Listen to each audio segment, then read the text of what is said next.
नमस्कार दोस्तों। आज की इस कक्षा में हम जयशंकर प्रसाद द्वारा रचित कामायनी के श्रद्धा सर्ग के विषय में चर्चा करेंगे, जो कि बी पाठ तृतीय वर्ष के प्रथम प्रश्न पत्र में शामिल है। जयशंकर प्रसाद पूर्व कक्षाओं में हमारी चर्चा हो चुकी है। छायावाद के 4 आधार स्तंभों में से एक माने जाते हैं और कामायनी उनकी एक कालजयी रचना के रूप में मानी जाने वाली रचना है, जो महाकाव्य की कोटि में आती है। और मानो कामायनी के साथ ही छायावाद का अंत भी हो जाता है। आधुनिक काल की सर्वश्रेष्ठ कृति मानी जाती है रचना, जिसमें संस्कृति के उत्थान पतन की कथा को आधार बनाया गया है। संसार में प्रलय हो चुकी है, सब कुछ नष्ट हो गया है और सब कुछ समाप्ति के बाद मनु या प्रतीकार्थों के माध्यम से प्रसाद ने, मनोवैज्ञानिक कथाकार है, प्रतीकों के माध्यम से अपनी बात को प्रसाद ने रखा है, जिसमें मनु मन के प्रतीक के रूप में आया है, मैं के प्रतीक के रूप में आया है, अहम के प्रतीक के रूप में आया है, श्रद्धा है वो हृदय के प्रतीक के रूप में है, हीरा एक अन्य पात्र है जो बुद्धि के प्रतीक के रूप में है, बुद्धि जो भौतिकवादी है। प्रसाद ने इसमें इन सब के संयोजन से नवीन मानव की प्रतिष्ठा का मार्ग प्रशस्त किया है।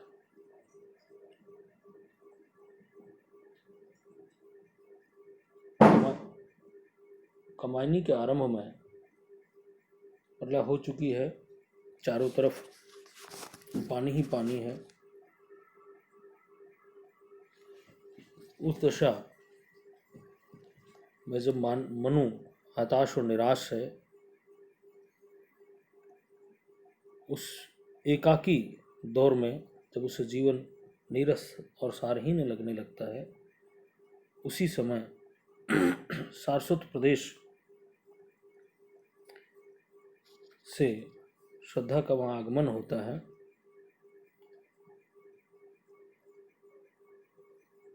मनु का एकाकीपन टूटता है और श्रद्धा मनु से प्रश्न करती है। उस प्रश्न को निम्न पद में संकलित किया गया है, जहाँ श्रद्धा मनु से पूछती है, कौन तुम संस्कृति जलनिधि तीर तरंगों से फेंकी मणि एक, कर रहे निर्जन का चुपचाप प्रभा की धारा से अभिषेक, मधुर विश्रांत और एकांत जगत का सुलझा हुआ रहस्य, एक करुणा में सुंदर मौन और चंचल मन का। उक्त पद में सृष्टि के प्रलय के बाद जो मनु शांत बैठे हैं, कोई हलचल नहीं है उनके अंतर्मन में, उस समय का वर्णन किया गया है। श्रद्धा मनु से जो प्रश्न करती है वही यहाँ वर्णित है कि तुम कौन हो, संस्कृति जलनिधि तीर तरंगों से फेंकी मणि एक। संस्कृति संसार, जलनिधि संसार रूपी सागर। यहाँ रूपक अलंकार का व्यवहार हुआ है कि कौन तुम संस्कृति जलनिधि, संसार रूपी सागर, तीर किनारे, तरंगों, तरंग लहरें, तीर का मतलब होता किनारा, तरंगों मतलब लहरा, से फैंकी मणि एक। कि यहाँ मनु की जो तुलना है वो संसार सागर से किनारे पर फेंकी गई, लहरों के माध्यम से फेंकी गई एक मणि से की गई। कि जैसे प्रलय हुआ है, सब कुछ नष्ट हो गया, और उस प्रलय के मंथन से मानो मनु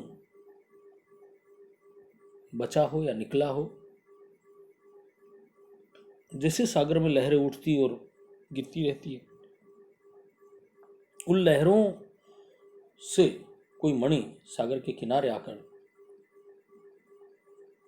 छूट जाए और वो उस पूरे क्षेत्र को आलोकित करती रहे, उस पूरे प्रदेश को, जिस तीर पर किनारे पर वो पड़ी है, और पूरा वो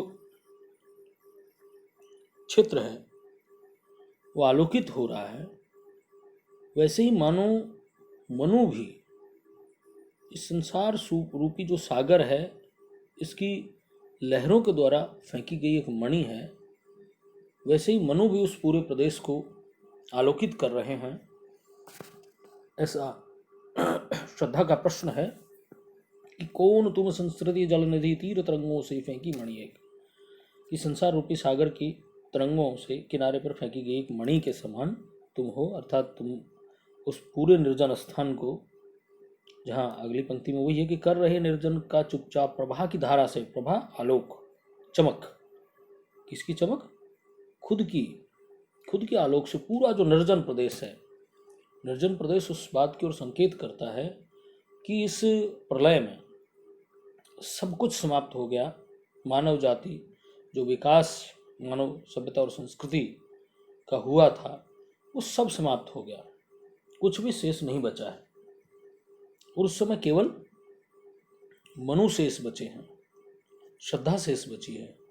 तो उस बात को कह रहे कर रहे निर्जन का, निर्जन जन से रहित, जहाँ कोई भी प्राणी मात्र मौजूद नहीं है, कोई नहीं बचा है, केवल ये दो लोग बचे हैं इस समय की भावधारा के अनुसार। कि कह रही है कि कर रहे, कि वो जो फेंकी हुई मणि है, मानो वो कर रहे निर्जन का चुपचाप शांत। चुपचाप में भी कहीं न कहीं व्यंग्यार्थ निहित है कि जो हलचल थी, जो आंतरिक हलचल थी, वो सब समाप्त हो गई। क्योंकि की आंखों के सामने, इंसान की आंखों के सामने उसका सब कुछ खत्म हो जाए, जो उसने लंबे प्रयत्न और प्रयासों से जो अर्जित किया था वो सब खत्म हो गया, तो आदमी शिथिल हो जाता है। तो कहीं ना कहीं वो शैथिल्य की ओर भी संकेत है कि कर रहे निर्जन का चुपचाप प्रभा की धारा से अभिषेक, कि आलोक की धारा से उस समस्त प्रदेश का तुम अभिषेक कर रहे हो, उस समस्त जो प्रदेश है उसको आलोकित कर रहे हो या सुशोभित कर रहे हो, शोभायमान हो। मधुर विश्रांत और एकांत जगत का सुलझा हुआ रहस्य। तो वहां कह रही है कि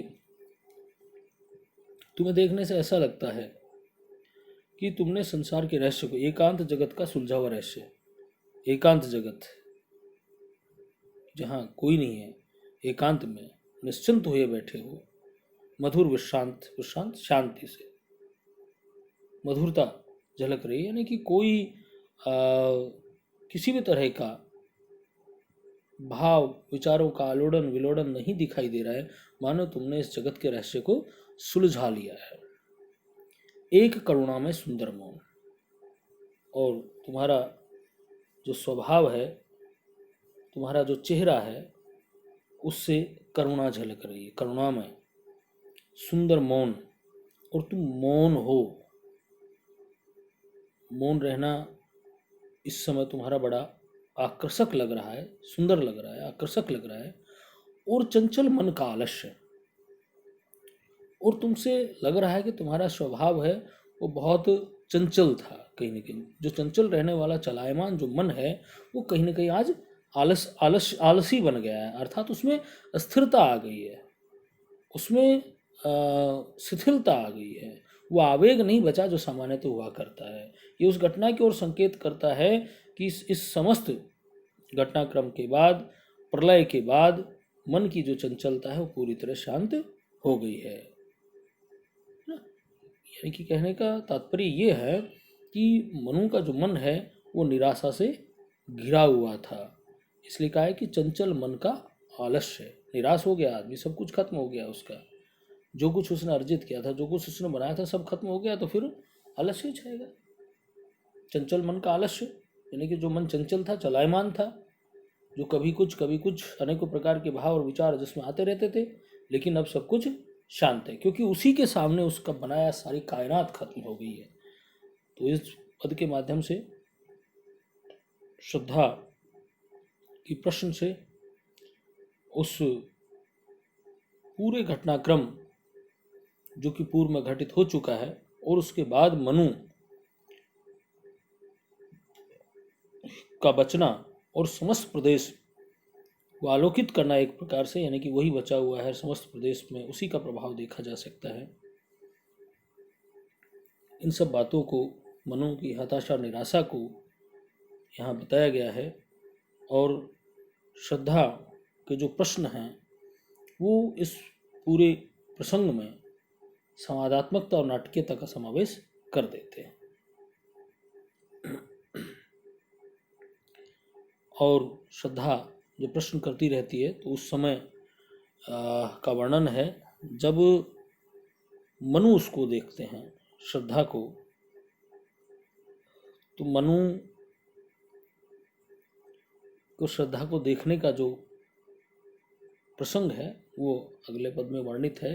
और देखा वह सुंदर दृश्य नयन का इंद्रजाल अभिराम, कुसुम वैभव में लता समान, चंद्रिका से लिपटा घनश्याम, हृदय की अनुकृति बाह्य उदार, एक लंबी काया उन्मुक्त, मधु पवन क्रीडित जो शिशुसाल, सुशोभितो सौरभ संयुक्त। श्रद्धा मनु से प्रश्न करती है। मनु हताश और निराश एक शिला के नीचे बैठे हैं, जो प्रारंभिक पद में आता है कि उत्तुंग शिखर पर मनु विराजमान है। तो श्रद्धा जब उससे परिचय पूछती है तो मनु उसकी ओर देखते हैं। उस समय उस घटना का वर्णन इसमें किया गया है कि और वह सुंदर दृश्य नयन का इंद्रजाल अभिराम, की श्रद्धा जब प्रश्न पूछती है तो मनु उसकी ओर देखते हैं तो उनको वो जो दृश्य है वो बहुत सुंदर लगता है, बहुत अट्रैक्टिव लगता है, आकर्षक लगता है। नयन का इंद्रजाल अभिराम, कि उसके नेत्रों के लिए, उसकी आँखों को अच्छा लगने वाला दृश्य था जो इंद्रजाल के समान था। इंद्रजाल में जैसे आदमी उलझ कर रह जाता है, उसके अलावा उसे कोई चीज़ दिखाई नहीं देती, वैसे ही मनु की जो दृष्टि थी, अचानक श्रद्धा के उसके सम्मुख आने से उसको एक अच्छा लगने वाला दृश्य प्रतीत होती है। इंद्रजाल के समान लगता है, अभिराम कर लो तो सुंदरता से, इंद्रजाल के समान बहुत सुंदर था, जिससे कि आदमी इधर उधर नहीं हो सकता, भटक नहीं सकता। कुसुम वैभव में लता समान, और कुसुम पुष्प उनके मानो उस एक ऐसी लता हो जिस पर बहुत से कुसुम हैं, पुष्प हैं, वो लदे हुए हों या खिले हुए हों। कैसी लग रही है श्रद्धा, वहाँ का सौंदर्य, कि कुसुम वैभव में लता समान, कि कुसुम वैभव में यानी कि कुसुमों पुष्पों के वैभव से संपन्न कोई लता हो, चंद्रिका से लिपटा घनश्याम, और चंद्रिका से मानो घनश्याम लिपटा हुआ हो। ये उसके मुख का वर्णन है, उसके सौंदर्य का वर्णन है कि चंद्रिका चांद से लिपटा घनश्याम, घनश्याम काले बादल, जैसे काले बादलों से जो है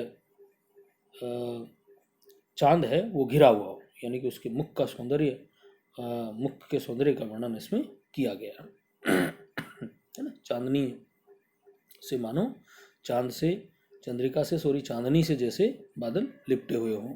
हृदय की अनुकृति बाह्य उदार, और हृदय की अनुकृति कि वो अपने आप में कामायनी का जो बाह्य, कामायनी के शरीर का जो बाह्य स्वरूप है वो भी मानव हृदय की अनुकृति है। हृदय की भांति एकदम उदार है, सरस है, एक लंबी काया उन्मुक्त, और उसका जो शरीर है वो उन्मुक्त या स्वच्छंद स्वभाव का प्रतीत होता है। लंबी काया है, एकदम स्वच्छंद स्वभाव की प्रतीत हो रही है। आशय है कि श्रद्धा अपने उदारता आदि गुणों के कारण जितनी अंदर से अच्छी है उतनी ही उसका बाह्य जो शारीरिक सौंदर्य है वो भी बहुत उन्नत है, परिपूर्ण है। मधु पवन क्रीडित जो शिशुसाल, और ऐसा प्रतीत हो रहा है जैसे मधु पवन क्रीडित जो शिशुसाल, मधु पवन यानी कि सुगंधित हवा, क्रीडित क्रीड़ा करना, जो शिशुसाल जो छोटे से साल के वृक्ष से पवन क्रीडित कर रहा हो। सुशोभित हो सौरभ संयुक्त, सुशोभित हो रहा हो सौरभ से संयुक्त होकर, खुशबू से, सुगंधित हवा से संयुक्त होकर, मानो छोटा शिशु साल का जो शिशु है, साल का जो छोटा पेड़ है वो मानो पवन के साथ क्रीड़ा कर रहा हो, आनंद कर रहा हो। उस वैसे ही उसका जो शरीर है वो भी पवन के स्पर्श से लहरा रहा हो। यहाँ मनु के सामने एकाकी श्रद्धा का आना और मनु को उस घटना का इंद्रजाल के रूप में प्रतीत होना वर्णित किया गया है। धन्यवाद दोस्तों।